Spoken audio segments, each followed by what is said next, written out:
What you wanna know? What's going on, people? Myke C-Town here. Welcome to an episode of What Do You Want to Know, where you ask your questions. If I like your questions, I answer your questions on camera. For this video, I'm going to do something a little bit different. I haven't done one of these in a while, and this really isn't a proper one, but fuck it, it's what I wanted to do. Aight? But I've been asked this particular question a million times, and that is, what are your top 10 favorite albums of all time? And I just never feel like answering this question. I feel like I steer away from it kind of because a list like this just seems so permanent, you know, or so like stern or definitive. But when I was doing my interview with Wildernessking recently, their guitarist Jesse asked me this. So it's actually one last thing. Sure. Your top 5 albums. Man, ooh, okay. Of all time, right now? okay. The thought of only having 10 albums that I can listen to for any extended period of time already really stresses me out. So 5 just was not gonna happen. It was a bit easier for me to think about which albums I'd take to a deserted island to listen to constantly than it would be for me to talk about like which albums are better than other albums, if that makes sense. So yeah, so let's just go ahead and jump right into it, man. Let's start with number 10, and that would be Ignaris by Into Another. Into Another is a post-hardcore band. There's seriously no other band on earth and no other album that sounds like this. And there are some super powerful songs on here with some truly poetic lyrics. And I feel like I can listen to this album front to back all the time. And like right now I have one of the songs stuck in my head. I understand, truth lives in a house on a borderland.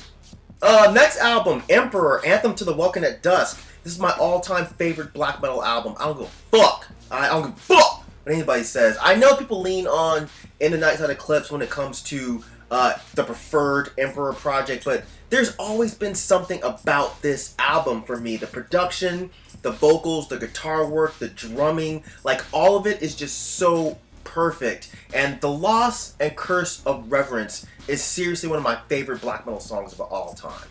Next album, Morrissey, Vauxhall and I. Easily my favorite Morrissey album. It has some of my favorite Morrissey songs as well as some of my favorite Morrissey lines. Like, I've been stabbed in the back so many times. I don't have any skin, but that's just the way it goes.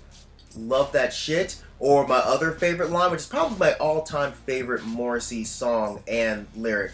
When you sleep, I will creep into your thoughts like a bad debt that you can't pay. Take the easy way and give in, and let me in. Next album, Atmosphere, God Loves Ugly. This album gave me life when I first heard it. Hearing a rapper talking about being vulnerable while being incredibly dope on a mic was a huge breath of fresh air for me, man. But I can put this album on pretty much any time I feel like listening to some hip-hop. Anytime I'm in the mood for rhymes, this album is at the top of my list. I want to scream, fuck you, Lucy, but the problem is I love you, Lucy. I wear my scars like the rings on a pimp. I live life like the captain of a sinking ship. Man, this album is just so fucking good. So fucking good. Next album, Merle Haggard, Going Where the Lonely Go. I've talked a lot about this album, but this is my favorite Merle album and my favorite country album in general of all time. The emotion in these lyrics, the passion in his voice, just some of the best country songs ever written, dude. Rolling with the flow, going where the lonely go. I'm shopping for dresses with no one to wear them. One in each color and one in each size. So good. So good. Next album, Morbid Angel's Covenant.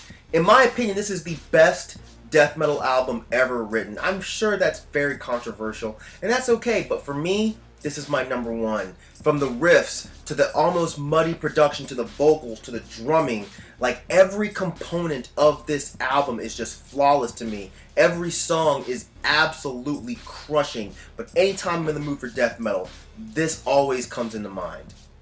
Rapture. Dude, such an amazing song. God of Emptiness, such an amazing song. Lion's Den, such an amazing song. Company Flow, Funcrusher Plus. Like, this is my all-time favorite hip-hop album. Like, the album blew me away when I first heard it some years ago. But every time I play it, I'm just so amazed at those beats and the way L and Big Just rhyme over them. You know, I love that shit, man. I love the way it starts. I love every song. You know, I just love it, man. If I had to live on this earth without sight, I'd be the illest blind bastard to ever touch a mic. Like, oh man, this shit is so good. It's probably be a shock for some people, but the next record, him, Razorblade Romance. I don't talk about him that much on my channel, but they are seriously one of my favorite bands, obviously. But I'm almost never not in the mood to listen to Razorblade Romance. I actually have, I'm not going to show it, but I actually have a Razorblade Romance tattoo. To be fair, I got it in like 2000. You know, not to be a hipster, but that was before him was like super cool in the United States. This is pre-BAM era him. Alright, but anyway, I remember when I first heard Razorblade Romance, and I literally did not stop listening to it for like 4 days. And I mean that literally, like, I listened to it front to back, over and over and over again. I don't care about their fans being lame or who made them popular in the United States. This is some of the catchiest and most infectious goth rock songs that I've ever heard. A whole album about the joys and the pains of love, sung by someone who I feel like has one of the best rock voices that I've heard in a really long time. Not to mention it's some of the best guitar work. It's really understated how great the guitar work is on this album. But if you like rock and roll, if you like goth rock, and you're more open to other elements, like a little bit of pop floating in there, then I think you should listen to this album if you've never heard it. But I can listen to this album now, front to back, constantly, over and over again, and be stoked on it. Current 93's Thunder Perfect Mind. Like, I'll say this record and the next one, they're kind of tied as far as, like, #1, even though I try not to really put these in that kind of order. But it was also really hard for me to narrow down which Current 93 album that I would include in this Island list. You know, Swastikas for Naughty or Soft Black Stars. I always pick this one because I think it's their most complete piece of work.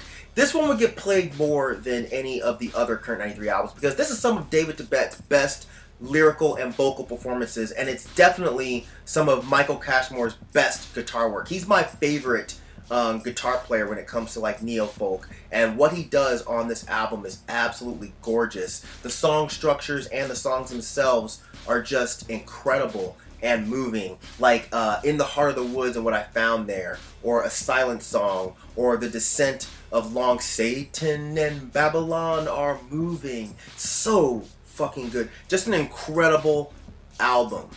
And yeah, this next album, I feel like if I had to be stuck on a desert island and I was only given one album to listen to from now until I die, it would have to be The Cure's Disintegration. I think this album is perfect. It's my all-time favorite album ever by anyone.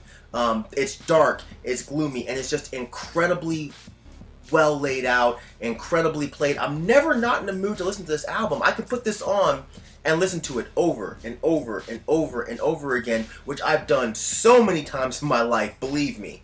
At this point, I feel like I know this album front to back, forwards and backwards, every song, Plain Song, Pictures of You, Love Song, Fascination Street, but it's the song Disintegration that absolutely seals it for me. It's my favorite Cure song, which I can seriously listen to repeatedly because it has my favorite Cure just chunk of lyrics, and I don't give a fuck.